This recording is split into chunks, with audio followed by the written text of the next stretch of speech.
sa inyong lahat. Sawadika. Balik tayo. Ano ba yan? Bumalik ako biglaan. Hindi naman siya as in biglaan, pero bigla-bigla yung mga schedules natin. Nag-schedule ka nga ng 15 days sa Pinas, pero parang ang bilis lang din naman matapos ng 15 days. Grabe. Parang hindi pa ako nakapag-move on sa everything. Kahit na episodes nga sa bukid, wala akong nagawang episode sa bukid. Hindi ako nakauwi ng bukid talaga. Sobrang miss na miss ko yung bukid kasi nagpatanim ako doon ng pechay para sa December na harvest. Hindi ko lang man na-visit. Tinanim nila yung mani. Nag-send sila ng picture sa akin. Hindi ko din na-visit. Kahit na sana malapit lang siya, 40 minutes ride. Pero ayaw ko kasi pumunta sa bukid nang hindi natutulog doon. So parang pagising mo, November 30, nag-Christmas party kami. December 1, December 1, nagbiyahe na kami pabalik ng Thailand. Kita nyo naman na yung mga uploads ko, wala talaga, parang maboboard lang kayo sa akin again everyone, sa mga bago sa akin, or ito yung laging nanonood, alam nyo naman na hindi talaga itong vlogging yung aking source of income, but nilalagay ko lang siya dito dahil yung main reason ko is to have something to look on pag tumanda na. Parang ginawa ko siyang YouTube diary ba. And then because of my sister, Big Princess, slowly, hindi naman slowly pala, nag-gain na siya ng income. Kahit papaano din naman, may income na din siya. And thanks everyone for that. Parang masina din ako dun, no? So yung income ko sa YouTube, binigay ko na lang din siya as bonus sa mga tauhan.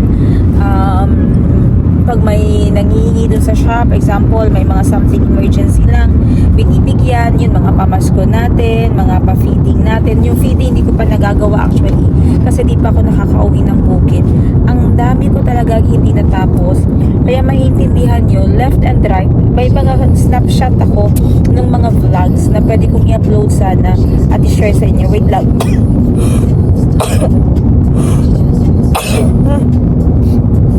Mga snapshot ako ng mga vlogs na gusto ko sanang i-upload at i-share sa inyo ng mga vlogs. Pero hanggang ngayon, kilala nyo ako na hindi talaga active, hindi talaga on time mag-upload at mag-post sa YouTube. At sana yun ay slowly mabago ko na siya. Okay? And ngayon, kagabi, dumating kami ni PJY. Alam nyo ba, may nag-sponsor ng trip na ito namin. Ang nag-sponsor nito ay si Tita Jack from Denmark. Si Tita Jack ay long time avid fan na yan ni PJY. Tagapagtanggol niya. Mahal na mahal yung mga anak niya. Nagsisend ng support sa mga bata. Yan si Tita Jack. Isa din siya sa mga nagbigay ng gifts kay Auntie Christine. Isa yan siya, no? Yung mga regalo na pinapabili ni Princess ay na para kay Christine ay napupunta din naman talaga kay Christine. The last time I heard, gustong sponsor ni Tita Jack yung kanyang pamasahe pauwi ng Uganda sana, kasi nga sabi ni Princess gusto niya nang pauwiin sa Auntie Christine kasi parang may changes na sa attitude ni Auntie Christine. So sabi ni Tita, okay, siya na lang daw mag-sponsor para makauwi daw si Christine. Pero nang pinarangka ni Princess si Christine ay ayaw namang umuwi. Ano ba yan na may batchit ay nadadaanan. Ayaw namang umuwi ni Christine kasi nga gusto pa niya magtrabaho talaga kay Princess. At saka alam na naman niya talaga na sobrang spoiled and maganda yung opportunities na binibigay sa kanya ni PJY. So ayun nga, yun nalaman ni na hindi ayon talagang umuwi. Doon nag-decide si Princess na siya ang pumunta na lang ng Uganda. Sayang din naman, may mga asikasuhin siya doon sa properties niya and makapag-content na lang din kahit papaano. So yun yung nangyari. Okay, so back sa story natin, ang dami ko talaga namimiss na upload sa inyo. Ngayon, dito kami sa Thailand, hindi ko na naman December 1, hindi ko alam kung paano ko to i-upload na naman lahat na sabay-sabay. Pero kagabi dumating kami sa Thailand bandang 8:30 na ng gabi Thai time, that is 9:30 Pilipinas time. Biglaan lang, November 30 nag-party kami. Tapos pag-party namin November 30, alam mga 11, 12 na ako nakauwi noon. And then ang sarap nung drinks, grabe. Nag-hire ng bartender. Hindi naman masakit ang ulo ko, pero ang sarap itulog na para ka talagang dinuluyan.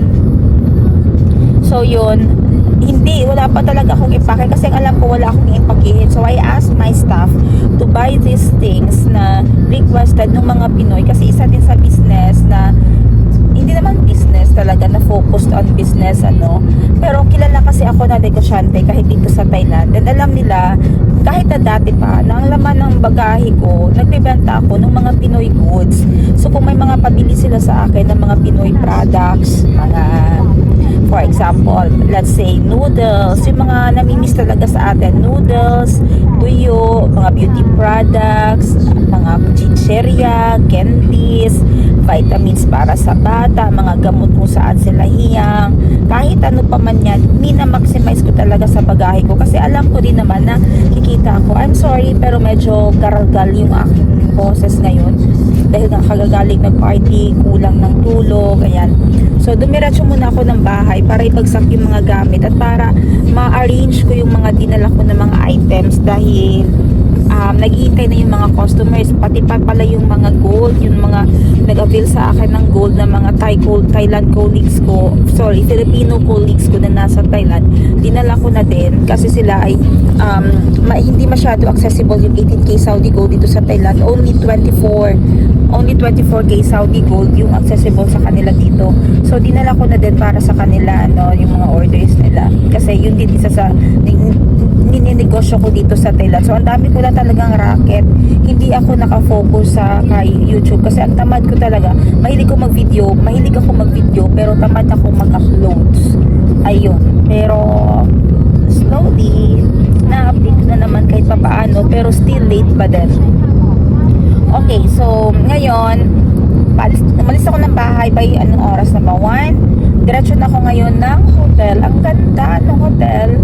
One of the best hotels here in Jansan na binook ni Tita Jackie. Tita Jackie is not only a woman na palaaway or palaban or nakikita nyo na puro salita sa mga comment section ni PJY, but she is also a woman who is marunong umintindi, malawak ang pangunawa, alam kung ano yung gagawin niya, yung smart, ganyan ba? So matagal na yan siya nagpa-follow talaga kay PJY at saka sinusuportahan niya talaga si Princess, and then sa lahat ng bashers doon, sa lahat ng may message kay PJY or nagko-comment, isa yan si Tita Jackie na tagapagtanggol. Yung iba na mga bashers yung tagapagtanggol, magyayabang lang yan, mag-aaway, pero ito si Tita Jackie, ito yung nangangaway, ito yung nagtatanggol na may ikakapuga talaga na totoong, alam mo yun, yung hindi lang puro magmamayabang ang meron kasi may pagmamayabang din talaga, so yun, tagal niya talaga gustong mamit yan si PJY, and then kami din gusto din namin siya mamit.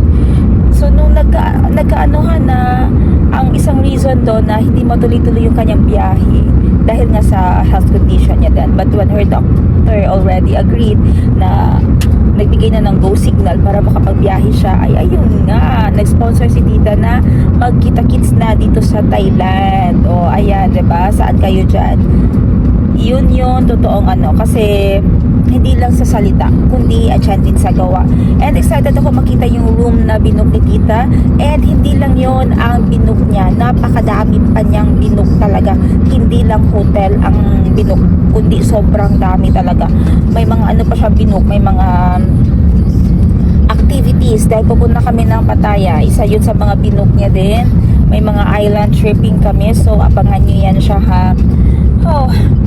Ina-expect ko talaga yung weather ngayon dito sa Thailand ay, alam niyo yun, malamig na, pero biglang uminit na naman. Nung isang araw ay nag 16 degrees daw kasi nakita ko yung mga friends ko na nag-post na sobrang lamig, but ngayon uminit na naman.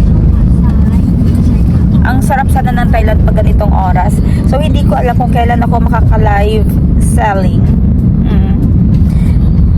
ulit, pero pwede na kayong mag-send ng order sa amin, and don't miss our sale.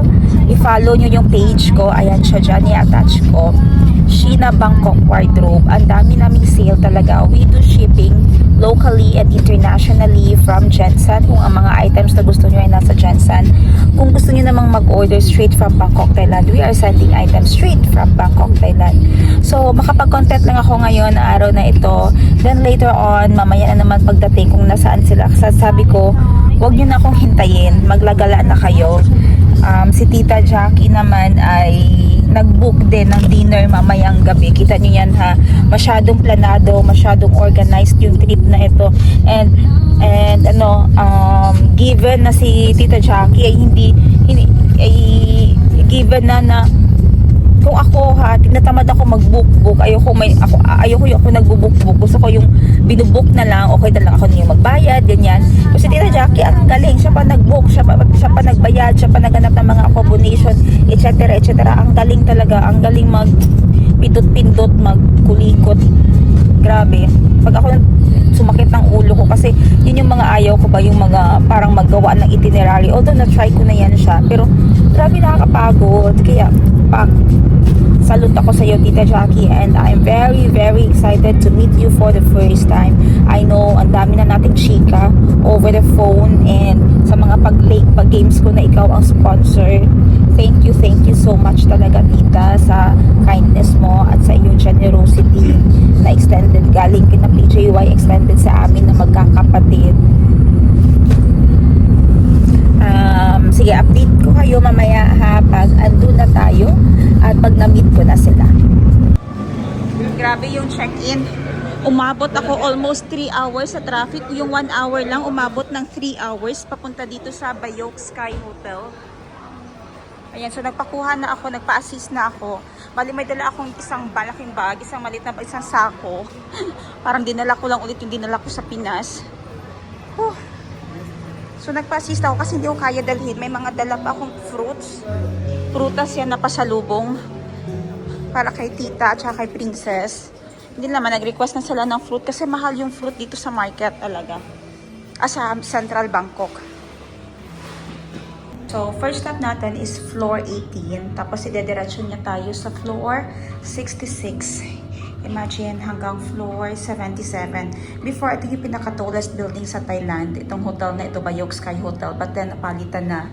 I-attach ko dito kung ano yung pumalit. Ayan yung pumalit ngayon.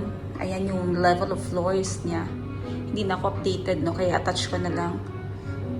So, 45, 46, 47, 48. Parang ang bilis din naman ang counting niya. And now,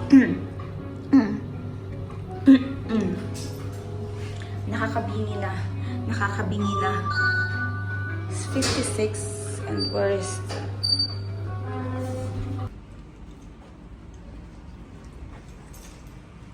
Okay, nawala pa tayo doon. Andito na tayo sa 6606. 6 room 66. So, hanapin na lang natin ang 06. So, nakalagay doon. 166 andito. Makikita na natin si Tita Jackie for the first time ever. Malawak pa dito yung lobby. Grabe. Parang, ba't siya bakante? Anong gagawin dito? I can smell cigarette. OMG. Parang mga nagyoyosi yung lobby na ito Dito pala sa lobby, amoy ko na yung sigarilyo. Wait. 6606. Ayan. Knock tayo.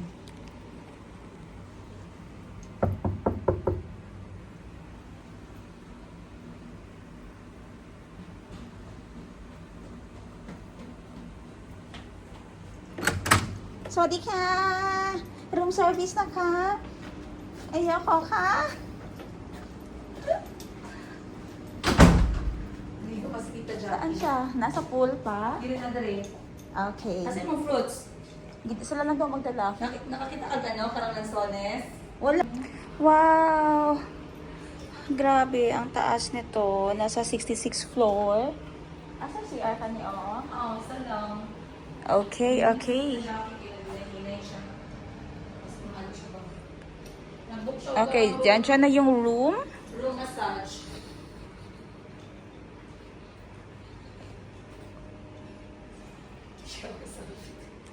You keep 100 on the land, the sea, the sky, keep the legends to your hand. Na na, the vibes, na na na na na na. Okay, hinatid na rin nila yung ating mga bagahe. Grabe, excited yung kapatid ko mag-report sa akin, guys. So, binila niya si Mayumi yung iPhone 17! Ah! Pakita ko sa'yo. Ipadala niya si Mayumi ng iPhone 17 ko. Tingnan natin. iPhone 17 sis! Go, Venus, pakita mo. Yay! iPhone 17 sis! As in, sobrang excited ako para kay Mayumi daw to. Cute masyado. As in, yan you guys. Guys, iPhone 17. Orange! Limited color. Guys. Peel.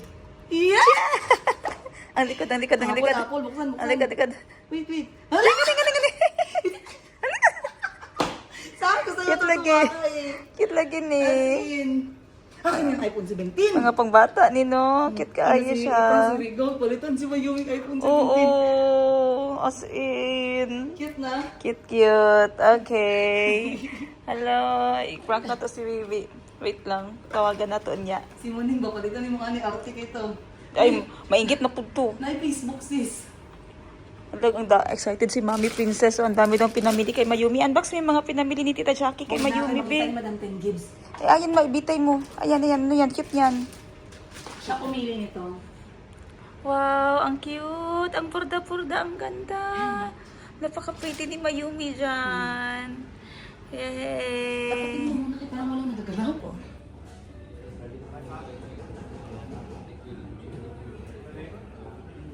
Lagay ba dyan? Dito, garlic butter dito. Ito, dito. Butter sauce. Yeah, it's the same. Because that's the normal one. That I love. Lobster. Oh, that's the huge lobster I've ever seen. That's a big one. The biggest one. Yes. Picture sa inyo. Ay, magpa-picture tayo. Yun, Pag yun. tita.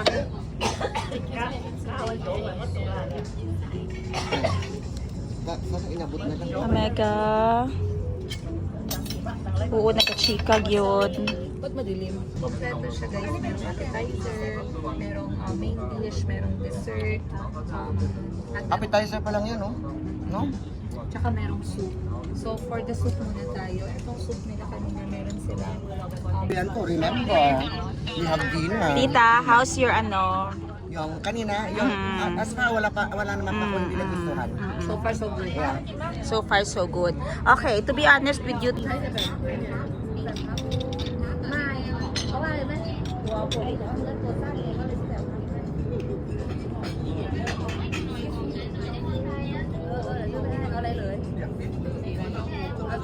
Masaya ka ba sa seafood mo? Kay Sheila, nag-arte mo naman. yes. Common na sa akin kasi ganito. Kaya nga dalawa lang in-order ko kasi akala ko.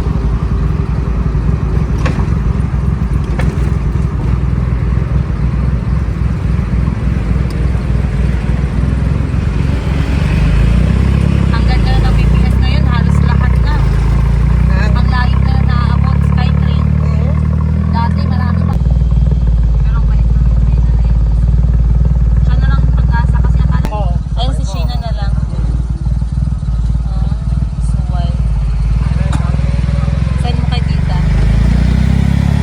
Maganda pala pag pinuno mo yung puno ng ano, no? Mas din kami ng video that time. Ano kayong building yan? Tanungin mo nga. Temple. Hindi ko na temple. maintindihan, tita, kung ang pangalan. Pag ganyan nakita mo yung bubong, temple yan. Ah, okay. Ito, giant. Ano daw yan? Ano nga landmark ito? Ika na. Ayan, yun ako kasabay pag mamayabang ko muna. Grabe si Tita Bulaga. Pinag-shopping. Ang ganda.